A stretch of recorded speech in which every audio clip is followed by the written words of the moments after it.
Welcome back, free thinkers, my free thinkers of the world. Welcome back to another video where we can, pick some topics and have a little friendly discussion. I had a couple of questions regarding my last video about, the false birthday of Jesus and the persona of Jesus, the uh, historical man of Jesus. Mainly, what religion I subscribe to, what my nationality is, etc. And I will answer it quickly and honestly. Personally, if you ask me, I don't belong to any religion, or for that matter, to any nationality. You know, the nationality is a more modern invention. The concept of nationality, and religion is a ancient invention and a modern invention too, in a way. We can speak about that. This time I would like to, mention some interesting, perhaps, information, background, about Islam. Islam, according to some statistics, the biggest religion currently in the world, or the biggest growing religion, or even the fastest declining religion as well. And if you take other statistics, then Christianity is the fastest growing, the biggest, etc. But you know, um, you pick in today's age, you pick your statistics, mainly what you want to believe, and you believe it. So,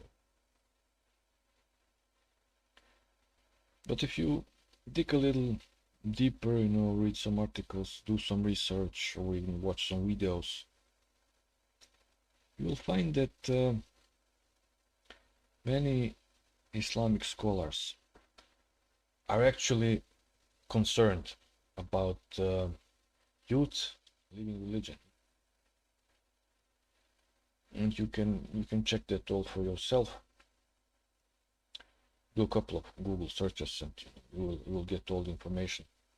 But an interesting phenomena, and it should also be noted, Islam is not alone, with this problem. Christianity also has a problem with young people leaving the religion. So it's not only Islam.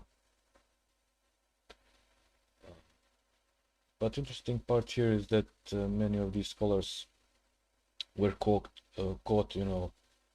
trying to hide these new statistics, this new information from coming out. So Islam, but certainly the youngest of the three main monotheistic Abrahamic religions.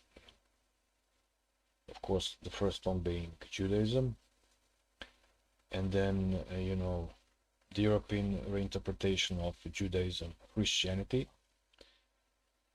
If we draw parallels between Jesus and Muhammad,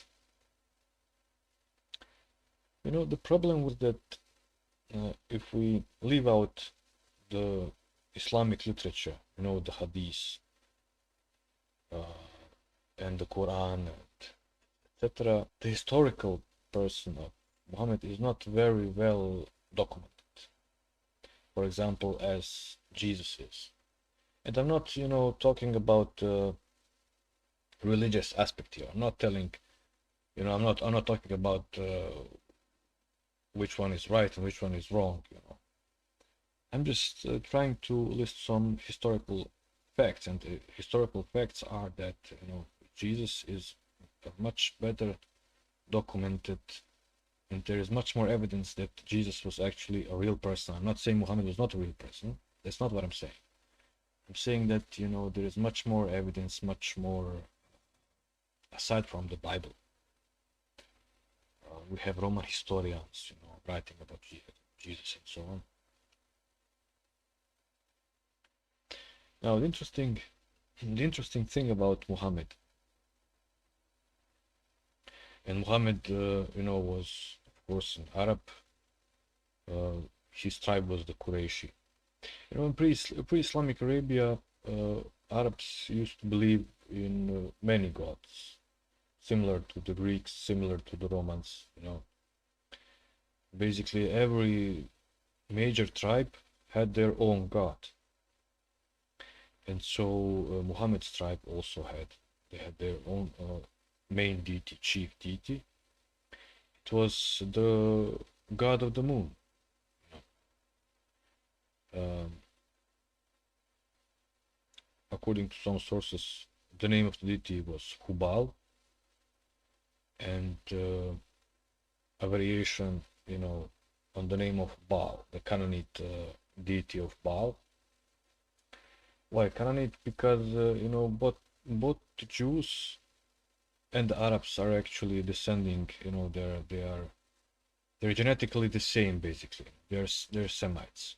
And by the way, when you hear someone say or accuse someone of being an anti-Semite, you have to call out bullshit, because being anti-Semite means that you're also anti-Muslim and anti-Arab. So it is totally being used in the wrong way. Okay, this needs to change.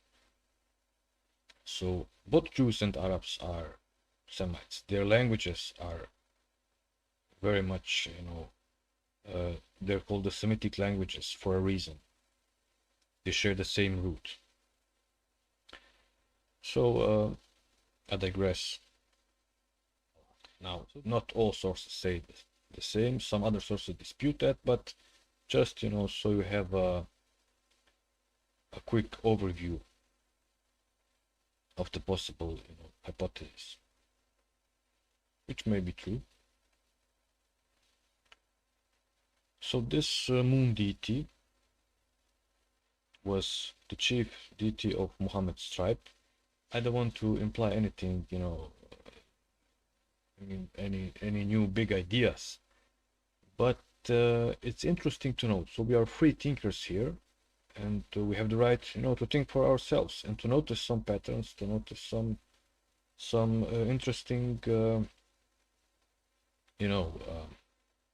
some interesting situations, let's say. And in this case, Muhammad being, according to Islam, the last prophet, selecting a deity from his own tribe to become,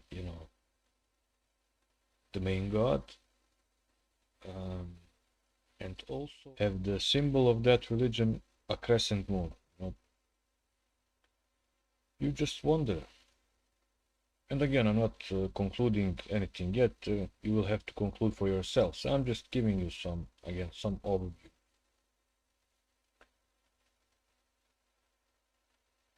Which is interesting. Also, as new research shows, again, which some Islamic scholars are trying to hide, but they won't be able to, because today the internet has changed everything.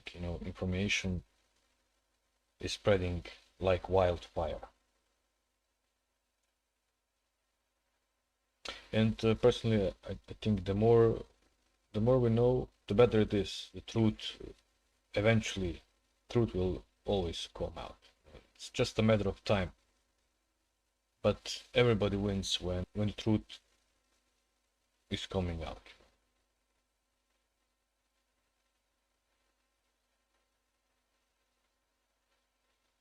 So what is coming out? It's becoming obvious that the research in the earliest mosques, the orientation of the earliest mosques, archaeologists have been digging.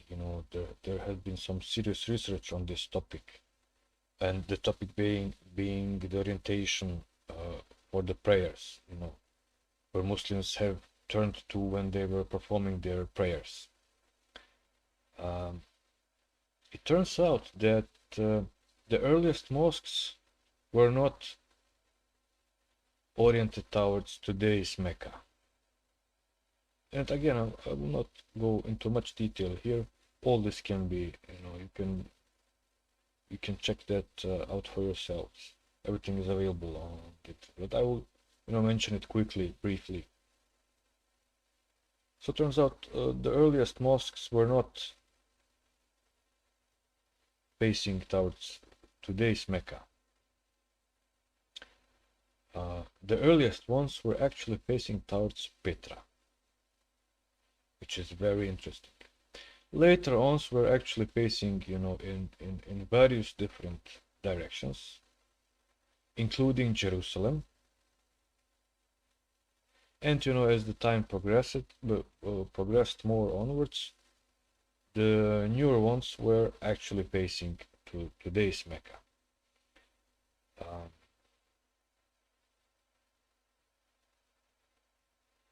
So I'm giving you some food for thought, especially my Muslim friends, which I have a lot of. I have actually quite a lot of Christian friends, Muslim friends, Jewish friends.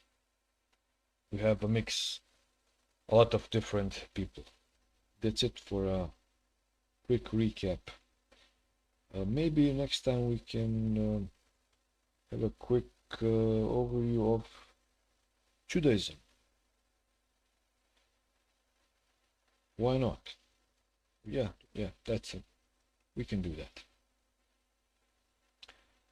Well, I hope you enjoyed this little chat. And the most important thing is to stay free, especially up here. Stay free, my friends, and see you in the next one.